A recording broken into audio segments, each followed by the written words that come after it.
안녕하세요. 수정입니다. 여러분, 기적 방송국에 오신 걸 환영합니다. 제가 오늘은 되게 씩씩하죠? 저 원래 씩씩해요. 자, 오늘은 2020년 4월 6일 월요일입니다. 전 월요일을 너무나 좋아해요. 원래 제 일도 좋아하지만 완전 꿀직장이거든요.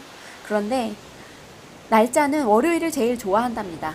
금요일 되면 무조건 좋지만 전 월요일이 좋습니다. 월요일이 제일 좋습니다. 왜냐고요? 그건 제 맘입니다. 자, 오늘은 세일즈 천재가 된 조셉 또 다른 이야기입니다. 자, 우리 조셉이 아주 겸손하신 책방 주인을 만나러 갔습니다. 자, 어떤 일이 생겼는지 한번 볼까요? 아, 그리고 첫 번째 횟집 사장님 찾아갔잖아요. 그 횟집 사장님이 뭐라고 했었죠?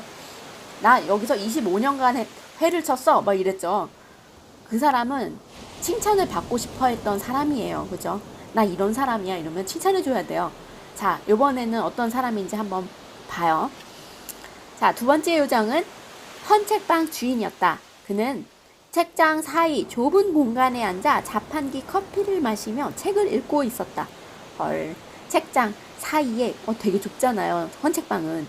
한번 가봤는데 너무 좁더라고요. 그 좁은 데 앉아서 자판기 커피를 마셨대요. 스타벅스 커피 하나 사주고 싶다. 그 모습을 보니 조마조마했던 조셉의 마음이 한결 누그러워졌다. 험상궂었던 횟집 사장에 비하면 접근하기가 훨씬 쉬울 것 같았다. 사장님, 안녕하세요. 아, 예, 들어오세요. 예상대로 헌책방 주인은 상냥했다. 사장님은 날마다 이렇게 책을 읽으실 수 있겠군요. 정말 부럽습니다. 저는 한 달에 한 권도 잘 못 읽거든요. 그저 소일 삼아 읽는 거죠, 뭐. 그렇게 책을 꾸준히 읽으시면 아는 것도 참 많으시겠어요. 뭘요? 잡다한 지식 쌓여봤자 써먹을 데도 없는데. 아, 이분은 칭찬 안 먹힌다. 이거 딴 거 해야 돼요. 칭찬 안 먹히니까. 몇 마디를 나눈 후에 조셉은 마침내 회사 카탈로그를 꺼내 이야기를 시작했다. 아, 너무 급해. 너무 급해. 헌책방 주인은 잠시 귀를 기울이는 듯 하더니 필요 없다며 읽던 책으로 고개를 콕 받고 말았다. 그것 봐. 결국 조셉은 쓸쓸한 미소를 남긴 채 책방 문을 나서야 했다. 문을 나서자 또다시 깜깜한 벽이 눈앞을 가로막았다. 이만저만 꽁한 양반이 아니군. 차라리 몇 대 얻어맞더라도 횟집 사장님이 헐 나아. 벌써 비교가 되나보다. 그런데 대체 어떻게 책방 주인의 귀를 열게 한담? 책을 좋아하는 사람이니 글로 써서 보여줘? 그런 양반은 꼼꼼히 읽어볼지는 몰라도 그런 글에 전혀 설득당할 리가 없어. 자기 생각을 하면 돼요, 안 돼요? 기다려 주인이 한숨 돌리려 하자 조셉은 대뜸 말했다. 사장님, 자산 관리는 좀 하시는지요? 지금은 예전과 달리. 아, 지금 새로운 책 목록 좀 준비해야 돼서. 자, 책방 주인은 곧 컴퓨터 화면에 시선을 고정시켰다. 관심이 없다는 거죠. 조셉은 결국 책방을 나와 셀파를 불렀다. 셀파 아시죠?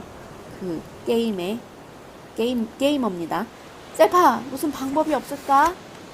왜? 자신이 없어? 첫 번째 요정은 혼자 힘으로 잘 이겨냈잖아. 책방 주인에게 그런 방법이 안 먹혀. 그럼 그거 갖고 있지? 그거 하나 받고 컨설팅까지 해주긴 그렇고 그걸로 저기 아이템 상점에 가서 아이템을 사는 게 좋겠군. 잠시 고민하던 조셉은 아이템을 사기로 마음먹었습니다. 그런데 상점에 가니 아이템이 너무 많아서 쉽게 고를 수가 없었어요. 자, 셀파, 네가 하나 좀 추천해줘. 뭐 구매대항이냐? 좋아. 되게 친해요. 자, 곧 이어 네 힘으로 금화를 벌어서 첫 거래를 트는 기념으로 내가 나를 보여주겠어. 어이 조셉, 내가 바로 그 셀파야. 헐, 30대 후반으로 보이는 평범한 남자가 말쓱한 검정색 양복 차림에 황금색 넥타이를 두르고 있었으며 이목구비가 뚜렷하고 차가운 인상이었다. 혹시 옛날 그 초등학교 동창인지 뭐 친구인지 그거 아니에요? 어디서 본 듯한 얼굴인데 맞네. 기억이 잘 나지 않았다. 회사 동료를 만난 것 같아 한편 반갑기도 했다. 탈출 아이템은 없냐? 너 아직 정신 못 차렸구나. 아니야. 그냥 해본 소리라고. 왜 하필 이걸 골라줬을까? 물음표. 아이템을 궁금해하네요. 조셉은 책방 주인과의 기억을 더듬어 보았다. 두 번째 찾아갔을 때 처음과는 달리 냉대했어. 왜 그랬지? 골똘히 생각에 잠겼다. 순간 머릿속으로 번쩍 하고 떠오르는 게 있었다. 조셉은 타이머를 돌려 일주일 뒤로 맞춰놓고 책방을 찾아갔다. 며칠이 지나긴 했지만 그냥 들어가기가 머쓱했다. 자, 조셉은 슈퍼마켓에서 따뜻한 캔커피를 하나 사들고 책방을 찾았다. 잘했네. 조셉의 예상이 맞아 떨어졌다. 오랜만에 찾아간 책방 주인은 온화한 얼굴로 맞아주었다. 반가웠거든요. 너무 반가워요. 혼자 있는 책방을 지키기가 너무 외로웠던 거죠. 봄이기도 한데. 이야기를 나누고 있는데 저번처럼 새로운 책들이 들어왔다. 책방 주인은 냉큼 일어나 책을 나르기 시작했다. 그때 머릿속에 또 한 가지 생각이 떠올랐다. 그래, 책 나르는 걸 도와드리자. 어휴, 착하네. 조셉은 팔을 걷어붙이고 책방 주인의 일을 걷어들었다. 주인은 그러지 말라고 손사래를 쳤지만 나중에는 음료수까지 갖다 주며 먹어. 좀 더 도와주기를 부추겼다. 조셉은 그날 책방을 나올 때까지 한 번도 금융상품에 대한 이야기를 꺼내지 않았다. 그리고 다시 일주일 뒤에 책방을 찾아갔고 그 다음번에는 사흘 뒤에 찾아갔고 또 며칠 간격으로 꾸준히 찾아갔다.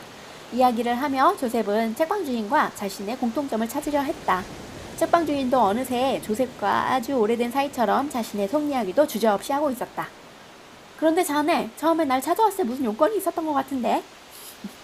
이제야 조셉은 자산관리와 금융상품의 필요성에 대해 이야기를 시작할 수 있었다. 그럼 나한테 맞는 상품 하나 집어주게. 어휴, 결국 두 번째 금화를 받아낼 수 있었다. 이렇게 적혀 있었다. 간격을 두고 쉼없이 찾아가 대화하라. 고객이 당신의 친구가 되어줄 것이다. 오늘의 교훈이었습니다. 자, 이번에 세 번째 요정인데요. 외골수 대학 교수예요. 어우, 생각만 해도 쩐다.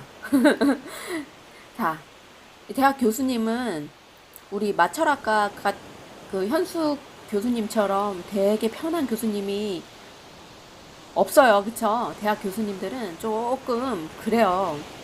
저도 대학교를 2번이나 다녔는데 그 대학교에서 다 선생님들 한 명하고만 친했었어요. 그 대학교도 여기 소속이 아니고 딴 데에서 외부에서 오신 분이었는데 그래서 친했지. 아니야. 자, 이분은 유전자 공학 선생님이십니다. 교수님은. 자, 일단 부딪혀보자. 가만히 있으면 저 사람이 어떤 사람인지 알게 뭐야? 조셉은 뛰는 가슴을 진정시키며 사뭇 조심스러운 목소리로 인사를 건넸다. 안녕하십니까, 교수님. 교수는 힐끗 쳐다보더니 날씨가 참 화창하군요. 이런 날 가버렸어요. 교수님 가버렸어요. 자, 그 교수라는 양반이 자신과는 격이 다른 사람이라는 생각에 난감하기만 했다. 어떻게 하면 교수와 나 사이에 공통점을 찾아내 이야기를 끌어낼 수 있을까? 포기하겠다, 나 같으면. 며칠 뒤 조셉은 다시 교수를 찾아갔다. 마침 조교가 몇 묶음의 책을 연구실로 나르고 있었다. 조셉은 옳았구나 하고 조교와 함께 책을 날랐다. 책을 타 나른 조셉은 흐뭇이 미소하며 교수를 바라봤다. 그때였다. 당장 나가시오. 당장. 지금 당장. 조셉은 어퍼컷을 맞은 듯 어리둥절했다. 하지만 한마디도 못하고 냉큼 빠져나와야 했다. 가지 뭐. 할 일도 없는데 가지 뭐. 조셉은 다시 캄캄한 벽과 마주했다. 시간 아이템도 칭찬의 말도 소용없었다. 조셉은 교수의 반응을 생각해보았다. 찾아갈 때마다 매번 귀찮아했고 어떤 도움도 바라지 않았다. 성과에 대한 찬사는 오히려 역효과를 부른 듯했다. 마치 니 따위가 뭘 한다고 그런 말을 하느냐? 나한테 그런 아부가 통할 줄 아냐? 하는 표정이었다. 정말이지 난공불락의 요정이었다. 요정. 셀파를 부를까 했는데 문득 헌책방 주인이 생각났다. 요게 정말 동시성이거든요. 자, 조셉에게 자초지종을 들은 헌책방 주인은 이야기를 하나 들려주었다. 언젠가 본 잡지에서 이런 글을 읽었는데 2001년도에 실제로 있었던 이야기래. 외국에 한 유전 공학도가 있었는데 통계조사를 한다고 어느 금융회사에 불려갔대. 근데 당시에 무슨 일이 있었는가 하면 사람의 염색체 지도가 곧 개발될 상황이었는데 그 금융회사에서 무슨 통계조사를 했을까? 한 아이가 태어나면 그 아이의 DNA는 부모의 유전력을 다 가지고 있잖아. 그래서 보험회사는 그 밝혀진 염색체 지도를 통해 한 아이가 40살에 뭐 당뇨에 걸릴 확률, 그리고 50살에 뭐 고혈압에 걸릴 확률, 이런 것들을 다 계산해서 아이의 보험료를 책정하려 한 거였어. 그래서 보험료가 달라지고 보험회사는 그것으로 나은 이윤을 창출할 수 있다는 거였지. 이 프로젝트를 진행하는 보험회사가 염색체 지도가 완성됐을 때 완성된 염색체 지도만으로 과연 미래에 발생한 건강상의 문제들을 보험회사가 원하는 대로 알 수가 있느냐, 그게 문제인 거지. 근데 다행스럽게도 역시 신은 위대하다는 게 염색체 지도가 다 밝혀졌는데 질병에 대해서 각 염색체끼리 여전히 연관관계가 남아있어서 경우의 수가 엄청나게 많다는 거야. 결국 당뇨병은 어떤 유전자의 영향을 받는 것이다 라는 식의 확실한 말을 학자들이 못하게 됐대. 그래서 한편 은행에서도 공학도들을 채용하는 경우가 있네. 은행에서 상경계통의 사람들만 채용할 것 같은데 공학이나 인문학 전공자가 필요한 업무도 있거든. 기업에 가서 대출하고 금융 세일즈 업무를 해야 하는데 해당 기업이 어떤 상품을 개발하고 어떤 원천 기술을 가지고 있는지 은행 직원이 잘 이해하지 못하는 경우도 있대. 그래서 바로 이런 경우에 해당 전공자들을 투입해서 일을 원활하게 처리할 수 있게 하는 거지. 어쨌든 유전공학 쪽으로 자네도 관심을 한번 가져보는 게 어떤가? 관심. 책방 주인을 만나고 돌아서면서 조셉은 관심이라는 것에 대해 생각해보았다. 그러고 보니 예전에 어느 연예 프로그램에서 개그맨 출신 리포터가 들려준 이야기가 생각났다. 연예인을 리포팅하러 가는 길에 PD가 항상 자신에게 던진 질문이 있었다고 한다. 궁금해요? 그러면 그 리포터는 아니요, 그냥 그래요. 혹은 예, 제가 무척 관심 있는 사람이에요. 물어보고 싶은 게 너무 많아요. 하고 대답했다. 무척 솔직하고 무심한 답변이었다. 그런데 그 시답지 않은 질문의 비밀을 몇 년 뒤에 알게 되었다고 한다. 그 PD와 함께 했던 인터뷰들을 떠올려 보니 자신이 예라고 대답했던 리포팅은 대체로 아주 성공적이었다. 반면에 아니요 라고 대답했던 리포팅은 자신부터가 인터뷰하기를 부담스러워했고 방송 내용도 좋지 못했다는 그런 사실이었다. 맞아요. 저도 어디서 좀 읽었는데 그 예를 이끌어내는 게 제일 중요하다 하더라고요. 자, 조셉은 타이머를 한 달 뒤로 맞췄다. 대학생이 리포트를 준비하듯 책방 주인이 준 자료를 바탕으로 공부를 하고 질문거리를 만들었다. 그리고 한 달 후가 되는 시점에 교수를 찾아가 정중히 인사했다. 교수님, 제가 요즘 유전공학과 금융상품과의 관계에 대한 보고서를 쓰고 있습니다. 제가 근무하는 금융회사에 제출할 거거든요. 도움을 좀 받고 싶은데. 조셉은 교수의 책상 앞으로 그동안 공부한 흔적이 역력한 자료집을 내려놓았다. 교수는 뿔테 안경을 고쳤으며 한 장 한 장 자료를 넘겨보았다. 분명 교수의 눈빛이 달라져 있었다. 흥미를 느낀다는 것이었다. 교수님, 이 부분을 좀 잘 봐주십시오. 저희 회사에서 요즘 분석 중인 그렇게 서 있지 말고 이리 와서 좀 할게. 야호! 조셉의 입에서 절로 탄성이 흘러나왔다. 교수는 조셉이 궁금해하는 것 이외에도 유전공학의 앞날에 대해 덧붙이며 스스로 흥에 겨워했다. 조셉은 일주일 뒤 음료수를 사들고 다시 교수를 찾았다. 이 교수님 질문하는 거 겁내 좋아해요. 우리 코코치님처럼. 그쵸, 코코치님. 이리하여 조셉은 또 한 입에 금화를 손에 넣었다. 모든 게 책방주인 덕분이었다. 연구실을 나온 조셉은 책방주인을 찾아가 답례를 하고 다시 길을 나섰다. 교수에게 받은 금화에는 이렇게 적혀 있었다.